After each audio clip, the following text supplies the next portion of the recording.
বছরের প্রথম দিনে মহকুমা জুড়ে একগুচ্ছ কর্মসূচি অনুষ্ঠিত হলো তৃণমূল কংগ্রেসের তরফ থেকে।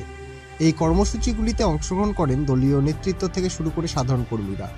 যেমন সকালে দলের প্রতিষ্ঠা দিবস উপলক্ষে মেখলিগঞ্জ তৃণমূল কংগ্রেস কার্যালয়ে দলীয় পতাকা উত্তোলন করেন মেখলিগঞ্জের বিধায়ক শ্রী পরেশচন্দ্র অধিকারী।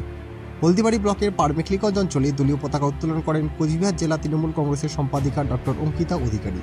এছাড়াও হলদিবাড়িতে দলীয় পার্টি অফিসে দলীয় পতাকা উত্তোলন করেন কোচবিহার জেলার সহ সভাপতি নুরুল খালেক আহমেদ। অন্যদিকে মেখলিগঞ্জ ব্লকের জামালদহ গ্রাম পঞ্চায়েত এলাকায় তৃণমূল কংগ্রেসের পক্ষ থেকে শীতবস্ত্র বিতরণ কর্মসূচিতে অংশ নেন ডক্টর অঙ্কিতা অধিকারী।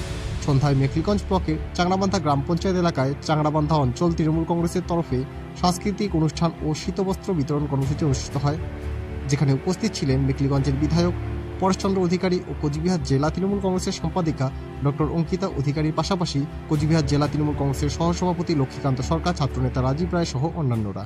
আপনারা দেখছেন নর্থ বেঙ্গল সমাচার, উত্তরের বার্তা, সত্যের পথে।